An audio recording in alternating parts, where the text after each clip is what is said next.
నమస్తే. ఇన్నాళ్ళు నన్ను సపోర్ట్ చేస్తూ, ఎంకరేజ్ చేస్తూ మీ ప్రేమని నాకు అందిస్తున్న ప్రతి ఒక్కరికి కృతజ్ఞతలు. అలాగే ఈ వీడియో కూడా ఖచ్చితంగా మీకు ఉపయోగపడుతుంది. లైక్, షేర్ అండ్ సబ్స్క్రైబ్ చేసి మీ సపోర్ట్‌ని నాకు అందించండి. అలాగే ఈ వీడియో పట్ల మీకున్న అభిప్రాయాన్ని కామెంట్ సెక్షన్‌లో కామెంట్ చేసి తెలియజేయండి. ఇప్పుడు వీడియోని చూద్దాం. నమస్తే. Welcome to our channel. నేను పద్మిని. ప్రస్తుతం మనతో పాటు ప్రముఖ ఆధ్యాత్మికవేత్త, ఆస్ట్రోన్యూమరాలజిస్ట్, ఎనర్జీ వాస్తు స్పెషలిస్ట్, శ్రీ విద్య ఉపాసకురాలు శ్రీమతి జయప్రద గారు మనతో పాటు ఉన్నారు. మాట్లాడదాం. నమస్కారం అండి. నమస్తే అమ్మా, శ్రీమాత్రే నమః. నక్షత్రాల గురించి చెప్తూ ఉన్నారు.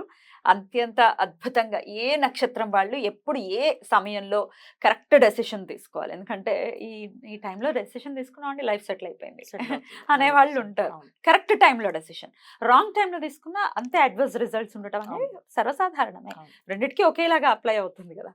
మరైతే చాలా నక్షత్రాల గురించి ఆల్రెడీ మాట్లాడుకున్నాం. ఇక చిత్తా నక్షత్రం దగ్గర ఉన్నాం. చిత్తా నక్షత్రం వన్ ఆఫ్ ద మోస్ట్ అంటే సెటిల్డ్గా ఉండే నక్షత్రం అని నేను చాలా మంది దగ్గర వినడం జరిగింది. ఎందుకంటే మిడిల్లో ఉంటుంది రకరకాల ఆస్పెక్ట్స్ లో. అసలు ఈ చిత్తా నక్షత్ర జాతకులు ఎలా ఉంటారు, ఏ సమయం వీళ్ళకి కలిసి వస్తుంది, అది వివాహానికి అనుకోవచ్చు, లేకపోతే ఉద్యోగానికి అనుకోవచ్చు, అసలు ఎంటైర్ లైఫ్ ఎలా ఉంటుంది ఇత్యాది విషయాలు ఒక్కసారి మీ ద్వారా జయప్రద గారు. చిత్తా నక్షత్రం అంటే వీళ్ళు స్టార్టింగ్ మీరు పుట్టడం తోటి కుజుమాదస్తో పుడతారు అన్న. సో కుజుడు బాగుంటే వీళ్ళ జాతకంలో చిన్నప్పటి నుంచి వీళ్ళు అన్ని యాక్టివ్గా ఉంటారు. బాగా యాక్టివ్. చాలా మంది చూడండి 3 నెలలకే వీళ్ళు బార్లో పడడం, దొల్లడం, మంచి మంచి పడిపోయి కిందకి అంటుంటారు. సో వాళ్ళు దొల్లేస్తుంటారు అంట. అలాంటి లక్షణాలు ఎక్కువగా ఈ కుజుడు నక్షత్రాలకి ఎక్కువగా ఉంటాయి. అందులో చిత్తా నక్షత్రాలకి ఎక్కువగా ఉంటుంది. కొంచెం ఫాస్ట్గా చదవడం కానీ, మళ్ళీ వీళ్ళు పని చేయడం కానీ, వెళ్ళడం కానీ, చిన్న చిన్న విషయాలు అన్ని విషయాల్లో మాట వినరు. ఫస్ట్ ఆఫ్ ఆల్ వాళ్ళు అనుకుంది వాళ్ళు చేసేస్తారు. ఒక కాన్ఫిడెంట్తో వెళ్ళిపోతారు వాళ్ళు. సో నాకు పడతామని తెలిస్తే అసలు వెళ్ళి పడతారు. సో పడి వాళ్ళు లేచి అది దులుపుకుంటూ మళ్ళీ సర్దుకుంటూ మళ్ళీ వస్తారు. అలాంటి లక్షణం ఎక్కువగా ఉంటుంది కుజుడు. జనరల్గా వీళ్ళకి జాతకంలో చిత్తా నక్షత్రానికి లగ్నం ఏది పడిందో చూసి రవి పక్కన బుధుడు జనరల్ గా వక్రిస్తే మాత్రం ఎడ్యుకేషన్ బాగా ఇబ్బంది పడుతుంది. ఎందుకంటే కుజుమాదశ వచ్చింది రాహుమదశ. రాహుమదశ యోగించకపోతే 18 ఏళ్ళ ఎడ్యుకేషన్ అనేది పెద్దగా ఉండదు. లైఫ్ అంతా అదే కదా, రాహుల్లోనే మొత్తం ఇంచుమించు లైఫ్ కదా. చాలా మంది చదవకుండా ఉండే వాళ్ళకి చిత్త నక్షత్రం చదువు సగంలో ఆపేసి 10th ఫెయిల్ అవడం, ఇంటర్ ఫెయిల్ అవడం, డిగ్రీతో ఏదో సామాన్య మార్కులు తెచ్చుకొని రావడం ఈ చిత్త నక్షత్రం వాళ్ళే. కాకపోతే వీళ్ళ ఇంటెలిజెన్స్ చాలా బాగుంటుంది, తెలివైన వాళ్ళు. సో ఎంత తెలివైన వాళ్ళు అంటే ఎలాంటి పని ఒక పని నిర్ణయించుకుంటారు. స్పెషల్ పని అనమాట. ఆ పని వీళ్ళు తప్ప ఎవరు చేయలేరు. దాంట్లో వాళ్ళు దాన్ని రాణిస్తారు. ఆ పని అందరికి చూపించడం, అలవాటు చేయడం, ఇది నేను చేయగలను, ఇది నా వల్ల అవుతుందని. ఒకటి. రెండోది ఏంటంటే మైండ్లో నెగిటివ్ రానిది అసలు. నా వల్ల కాదు, నేను చేయలేను, నా కాదు అనే లక్షణం కూడా ఉండదు వీళ్ళకి. చేసేస్తాం, చేసి తీరుతాం అనే లక్షణం ఎక్కువ. ఎడ్యుకేషన్ లేకపోయినా బ్రహ్మాండంగా రాణించేది చిత్త నక్షత్రం వాళ్ళే. చాలా మంది రాహు దశ యోగించదు. జనరల్ గా చాలా వరకు రాహు అనేది వీళ్ళకి ఇబ్బంది పెడతారు. 18 years లైఫ్ స్పాయిల్ వీళ్ళకి. తర్వాత వచ్చేది గురు మహాదశ. సో గురువు యోగిస్తే ఇంకా అక్కడి నుంచి లైఫ్ టర్నింగ్ ఉంటుంది. కొంతమంది గురువుగానే యోగించకపోతే శని మహాదశ వరకు వెయిట్ చేస్తారు. అయినా వీళ్ళు ఏం పట్టించుకోరు, కష్టపడుతుంటారు. వాళ్ళ పని వాళ్ళదే. మనం చెప్పే ఇప్పుడు ఈ జాతకాల్లో ఈ వింశోద దశలు మనం చెప్తే తల్లిదండ్రులు ఏదైనా పాటించారు కదా పిల్లల్ని చూసి. వాళ్ళెవరు విన్నా సరే పర్లేదు, ఇన్నాళ్ళు అయిపోయింది, ఇంకొక నాళ్ళు లాగేస్తాయి. అయినా ఇవన్నీ వింటే వీళ్ళు ఫస్ట్ ఆఫ్ ఆల్ ఏంటంటే నెగిటివ్ని మైండ్లో పెట్టుకోరు. నెగిటివ్ వినరు. మంచి క్వాలిటీ, చాలా మంచి క్వాలిటీ. సో వాళ్ళు అనుకుని వాళ్ళు చేసుకుంటారు. కష్టం నష్టం నేను అనుకుని నేను చేస్తాను, అది అవుతూనే ఉంటుంది, వెళ్తూనే ఉంటుంది, వెళ్ళని అని చెప్పిన లక్షణం ఎక్కువగా ఉంటుంది, చేస్తుంటారు. ఒకటి. రెండు, పొగడ్తలు బాగా పడతారు. పొగడాలైతే వీళ్ళని పొగడితే చాలు భజన బృందాన్ని ఇష్టపడతారు. మీ అంతటి వాళ్ళు లేరంటే అలా. సో కాకపోతే అందరితో కలవరు వీళ్ళు. చాలా తక్కువ మంది కలుస్తారు, తక్కువ మంది పెట్టుకుంటారు. ఎందుకంటే ఎవరైనా పాయింట్ అవుట్ చేస్తే 10 రోజులు వీళ్ళతో ఫ్రెండ్షిప్ చేసి 11వ రోజు పాయింట్ చూపిస్తే వాళ్ళని కట్ చేసేస్తారు. వద్దు, నువ్వు నన్ను ఇప్పుడు నుంచి చెప్పావంటే రేపు నుంచి ఇంకెక్కువ చెప్తుంటావు విన్నానంటే. అయితే నాకు ఇంత ఫ్రెండ్షిప్ వద్దు, రిలేషన్షిప్ కట్ చేసేస్తారు. అంత డేంజర్. అలాంటి లక్షణం ఎక్కువగా ఈ చిత్త నక్షత్రం వాళ్ళకి. సో అందుకని వీళ్ళకి లైఫ్లో సెటిల్మెంట్ అనేది ఎప్పుడు వస్తుంది, ఎప్పుడు చేసుకోవాలంటే భార్యతో కానీ భర్తతో కానీ ఉంటుంది. అమ్మాయిలకి పెద్ద ప్రాబ్లం ఉండదు అన్న నక్షత్రాలు ఎప్పుడు కూడా సిరీస్. ఎందుకంటే ఈ కాలం అమ్మాయిలందరికీ కలియుగ ప్రభావం ఏంటంటే ఆడపిల్లలకి అన్ని రంగాల్లో రాణించేస్తున్నారు. ఎడ్యుకేషన్ ఉన్నా లేకపోయినా పెళ్లి చేసుకుంటారు, మంచి హస్బెండ్ వస్తారు, చూసుకుంటారు. అబ్బాయిలకి చూసుకోవాలి ఎప్పుడు కూడా. అబ్బాయిలకి సెటిల్మెంట్ అనేది వైఫ్ బాగుంటే వీళ్ళకి వైఫ్ ఎప్పుడు కూడా ఏంటంటే ఆయన టాలెంట్ని పొగిడే అమ్మాయి ఉండాలి.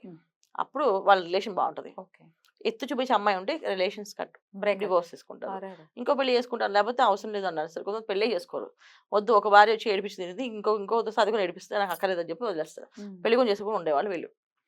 వివాహం చేసుకోవడం అన్నా చేసుకోవాలన్నా వీళ్ళ జాతకం ఖచ్చితంగా చూపించుకోవాల్సిందే. ఎందుకంటే వీళ్ళకి కావాల్సిన క్వాలిటీస్ ఏంటంటే, వీళ్ళకి కావాల్సిన లక్షణం ఏంటంటే, ఎవరైనా సరే వీళ్ళు విమర్శించకూడదు. తప్పు వీళ్ళదైనా సరే విమర్శించకూడదు. ఆ తప్పు వాళ్ళని వాళ్ళే విమర్శించుకుంటారు, వాళ్ళని వాళ్ళే శిక్షించుకుంటారు, వాళ్ళని వాళ్ళే కొట్టుకుంటారు.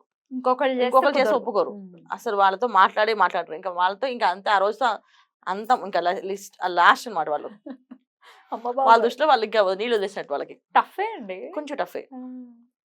అలాంటి లక్షణం ఎక్కువగా ఈ చిత్తా నక్షత్రం వాళ్ళు. జనరల్ గా అంతే, వీళ్ళు ఆలోచన విధానం అలా ఉంటుంది. గురు మహర్దశలో ఏమైనా మార్పు వస్తుంది అనుకోవచ్చా? వీళ్ళు ఎప్పుడు మారరు. మారరా? ఎప్పటికీ మారదు ఒక నక్షత్రం. మన 27 నక్షత్రాల్లో అస్సలు మారని నక్షత్రం ఏంటంటే, పుట్టినప్పటి నుంచి పెద్ద వరకు లాస్ట్ ఎండ్ ఆఫ్ లైఫ్ వరకు ఉండే నక్షత్రం ఇదే. లక్షణాలు వీళ్ళవి. మారరు వీళ్ళు. సో బాగున్నా వాళ్ళు హ్యాపీగానే అనిపిస్తారు, బాగోలేకపోయినా వాళ్ళు అలాగే ఉంటారు. సో బాలేదని చెప్పరు, బాగుందని చెప్పరు, నెమ్మగా వెళ్ళిపోతుంటారు. సో పక్కన వాళ్ళతో డిస్కస్ చేసి వాళ్ళు డిస్టర్బ్ చేస్తారని వాళ్ళతో మాట్లాడరు. ఇవాళ వాళ్ళ జాతకం చూపించారు అనుకోండి, వాళ్ళు ఒక్కరికి ఫోన్ చేసి వాళ్ళు మాట్లాడేసుకొని వాళ్ళు రెమెడీస్ తీసుకొని పక్క వాళ్ళతో డిస్కస్ చేయరు. నచ్చితే చేసేసుకుంటారు, లేకపోతే చేయరు. ఇది వీళ్ళది. రైట్. సో వివాహం అనేది ఏ టైంలో చేసుకోవడం కరెక్ట్ అనుకోవచ్చు వీళ్ళు? వాళ్ళ వివాహం అనేది ఏంటంటే, వీళ్ళకి ఏ టైం అనేది కాదు, మెయిన్ వివాహం అవుతుంది వీళ్ళకి. కాకపోతే మెయిన్ జాతకం చూపించి పెళ్లి చేసుకోవాలి. ఓకే, ఇందాక అది చెప్పారు మీరు. ఇంపార్టెంట్. ఉమ్, అంతే. ఉమ్. వివాహం బానే ఉంటుంది.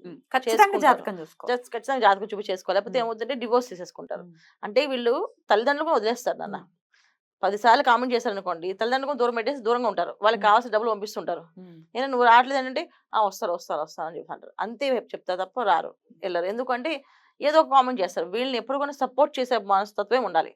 ఆ సపోర్టింగ్ సిస్టమ్ అనేది భార్యతో ఉండాలి. లేకపోతే పిల్లలతో లేకపోయినా వీళ్ళు దూరంగానే ఉంటారు. ఓకే, మరి ఎట్లాంటి ఆరాధన వీళ్ళు చేసుకోవాలండి ఫర్ ద బెటర్ లైఫ్? ఖచ్చితంగా దత్తాత్రేయుని ఆరాధన చేసుకోవాలన్న. ఎందుకంటే వీళ్ళ స్థిరత్వం అనేది ఉండదు. వాళ్ళ ఆలోచన విధానం ప్రకారం వెళ్తారు. ఒక విధంగా చెప్పాలంటే కొంచెం కొన్ని విషయాలు మూర్ఖంగా కూడా వెళ్ళిపోతారు వీళ్ళు. సో దెబ్బ తగులుతుంది తెలుసుకున్నా దెబ్బలు తినడానికి సిద్ధం అవుతారు వాళ్ళు. ఎందుకంటే ఇది నా ఇష్టం అని చెప్పేసి ఎవరి మాట వినరు కనుక. సో ఎవరి మాట వినాలి? దత్తాత్రేయ స్వామి మాట వినాలి. ఎందుకంటే ఆయన ఆరాధించడం వల్ల, ఆయన పూజించడం వల్ల ఖచ్చితంగా వీళ్ళకి ఒక మంచి మార్గం దొరుకుతుంది. వీళ్ళు బేసిక్ గా మంచి వాళ్ళు. అంటే ఒకళ్ళు బాగున్నారని జెల్సీ ఫీల్ అవ్వడం కానీ, ఈర్ష్యపడడం కానీ, లేకపోతే వీడు సాధించి వీడు బాగుపడిపోతాడేంట్రా బాబు అని అనుకోవడం కానీ అసలు అనుకోరు. వాడు అదృష్టం వాడు అంటున్నాడు, నా అదృష్టం నేను రాజు అవుతా, వాడికంటే ప్రమాణం సంపాదిస్తా అనుకుంటా తప్ప వీడు సంపాదించిన బాధపడటం. మంచి క్వాలిటీస్ ఉన్నాయి, అట్లాగే కొంత అబ్బో ఎలా రా నాయనా అని అనిపించేటటువంటి ఆర్గన్సీ ఉంది, అది కూడా ఉంది. సో ఈ రెండు పోవాలి అంటే శ్రీపాద వల్లభుల్ని శ్రీ దత్తాత్రేయ స్వామిని. శ్రీపాద శ్రీ వల్లభ జన్మ నక్షత్రమే చిత్తా నక్షత్రం. సో మరి ఆయన నక్షత్రంలో పుట్టిన వాళ్ళకి వీళ్ళకి లక్షణాలన్నీ బాగున్నాయి, క్వాలిటీస్. కాకపోతే కొన్ని ఇబ్బంది పెట్టే లక్షణాలు. ఎందుకంటే జాతకాల్లో గ్రహస్థితి బాగాలేకపోతే ఇబ్బంది. నిజంగా జాతకం గ్రహస్థితి బాగుంది అనుకోండి, సూపర్ స్టార్స్ అవుతారు.